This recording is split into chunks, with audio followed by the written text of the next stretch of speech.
Hey everyone.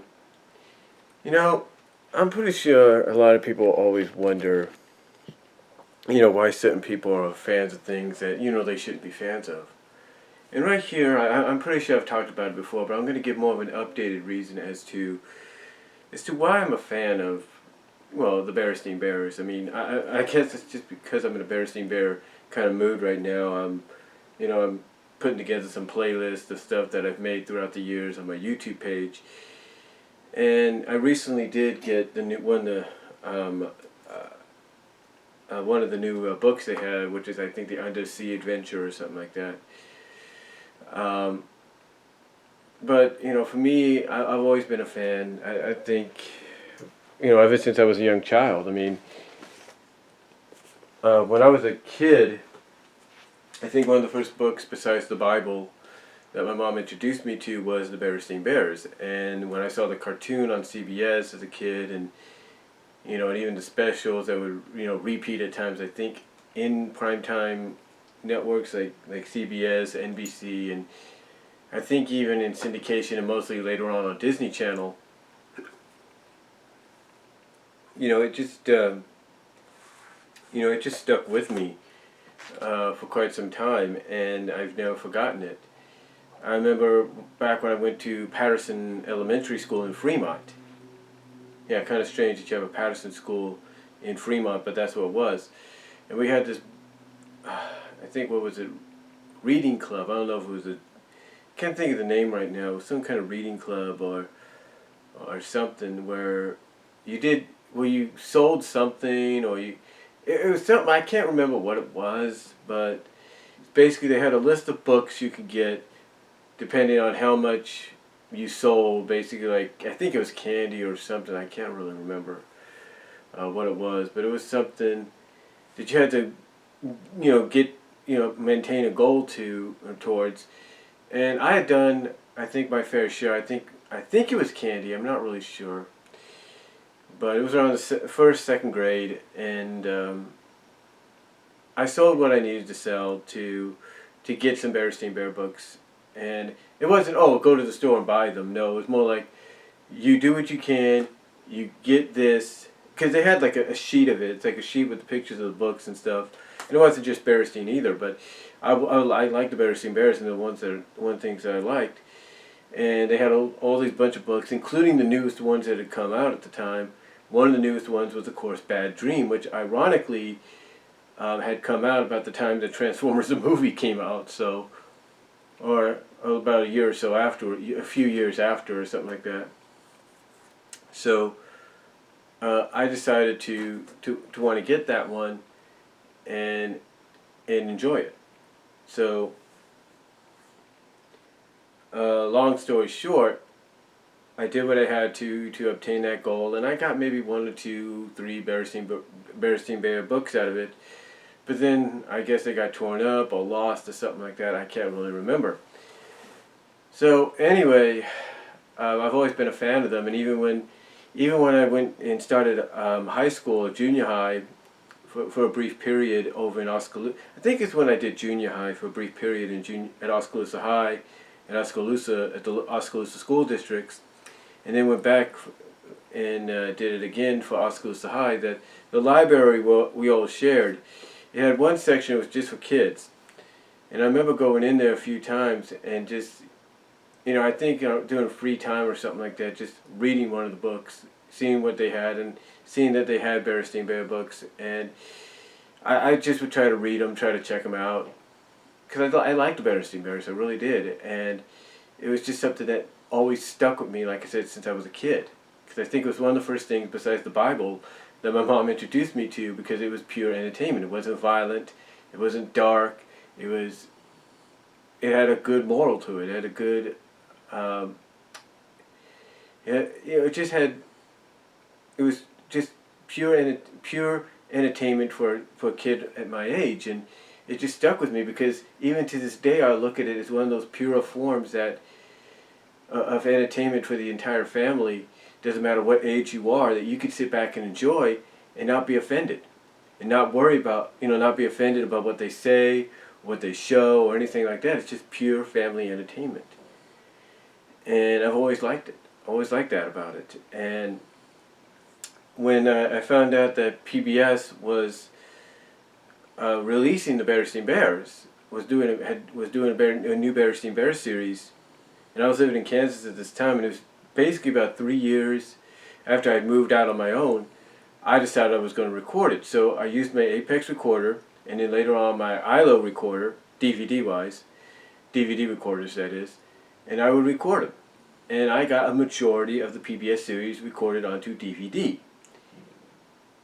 And along with it, at the same time, Dig Entertainment had gotten this weekend morning block on several syndicated stations. This weekend morning block, Saturday and Sunday, mostly Saturday, in syndication, where they were showing the Berenstain Bears. And I'm not talking the new PBS ones, I'm talking the original CBS series that I saw as a kid. And I was like, oh, this is so cool. And I started recording those alongside the PBS ones.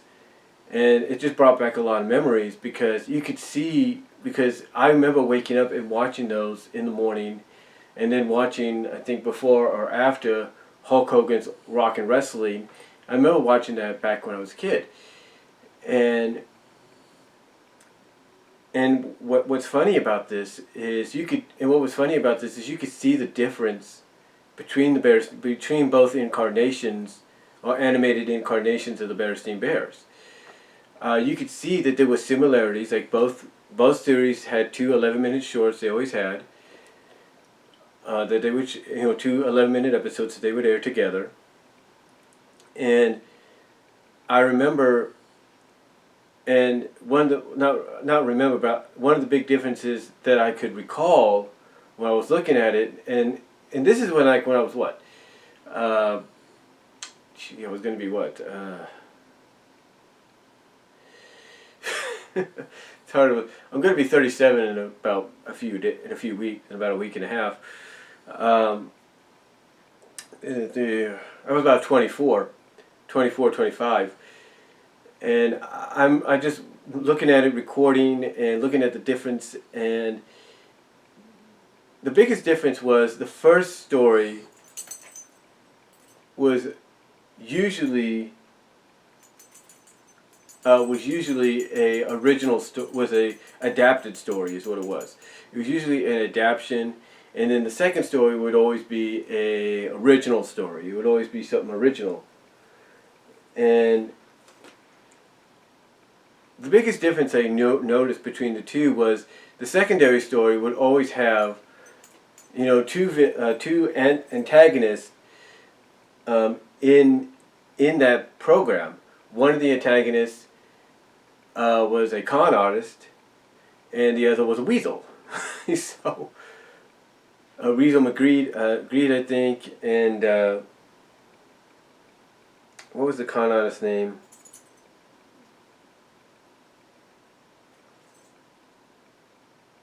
Rotten Ralph or something like that. Yeah, or Ralph Ripoff, whatever they called him. And the thing was that it was through that show that these two characters, they were made specifically for the cartoon back then in 1985 to 87, were actually transferred over into the books later on, mostly in the big chapter books and the Bear Scout chapter books. So that was pretty cool to see, but they were introduced as the antagonists to the Berenstain Bears. The Weasel wanted to take over Bear Country, make it into Weasel Country.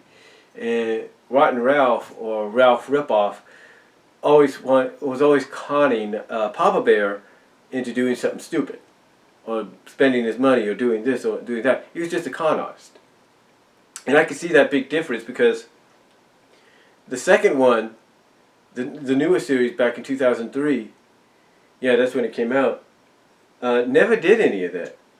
They never did any of that, which was kind of, it was kind of I guess you could say for PBS standards, it was kind of refreshing in a sense because they weren't, doing original material. I mean, you would think at times they were, but they weren't, because what they were doing was they were doing the same 11-minute episode deal, 11-minute episode deal within the same episode, but they were adapting both story. Both stories were being adapted from current and past first-time books, and even some of the big chapter books. And that was kind of cool because you could see that even though they adapted it, just like a movie, like let's say Captain America: Civil War, or what is it? Captain America: Civil War, or like the upcoming Wolverine movie, Old Man Logan. You could tell that they adapt a lot of stuff from it, but you could tell it's loosely adapted because there are some things that are added in, taken out, and stuff like that. So, for me to see that was kind of unique because they were working around something that they realized, okay, we could adapt this. We could adapt this for the new show, but we can't adapt the whole thing because one, it would probably be a freaking 30-minute episode.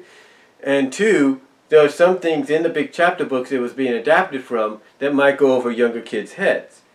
So I was okay with that. But again, the biggest difference is you could tell by the story tone in a sense that the 85 to 87 one was, again, just like the newer one, was meant to educate and just be an overall fun experience for families, mostly kids on Saturday mornings. But it was also something that you could tell, because it was the 80s, was a little bit more mature at times, because there was one episode that a big chapter book did adapt itself. Yeah, there's an episode that a big chapter book adapted. It was called The Substitute. And what happened was, long story short, in case you guys haven't seen this, and there are spoilers, so I do apologize, Too Tall and his gang looked at the substitute and thought, you know what? We're going to have fun with the substitute. We're going to embarrass, humiliate, da-da-da-da-da. They're going to do all these kind of pranks. Well, in the original story, which was animated, which was presented as an original animated story back in the 1980s Berenstain Bears cartoon, all that was being set in place.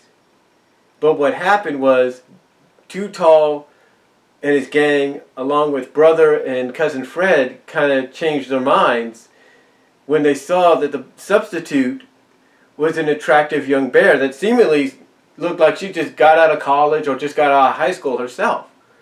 And what I mean by attractive, basically, when they saw her, they were like, "Holy crap, you're the substitute?" And she introduces herself. She sees the basketball, and basically she kind of plays a little bit. And she's basically like someone they can relate to, and you can see that Too Tall and his gang, and even brother and cousin Fred, are smitten with her. They're basically tritopated, as it's called in Disney's Bambi, by her presence. So basically that story, which was originally created for the 1980s cartoon, was adapted into a big chapter book, but they basically took it a step further.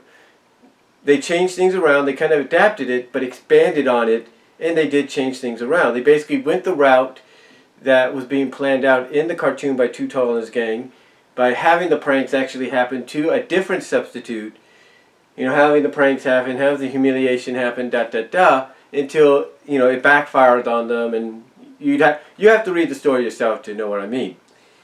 But that is the biggest difference there, because if they were to pull something like that off with the new Berenstain Bear cartoon they did back in 2003 to about 2005, I think, or 2006, they wouldn't get away with it. Because even though it's a PBS cartoon, it's a cartoon and everything, it's on PBS. They wouldn't be able to get away with something like that. But that's what I liked about it, was the fact that there was that difference. Like, you could go back and you could watch the original Berenstain Bears cartoons from the 80s and be like, yeah, I can understand this, I get this, I like it. And you could see the difference in sort of like maturity when it came to the writing and stuff.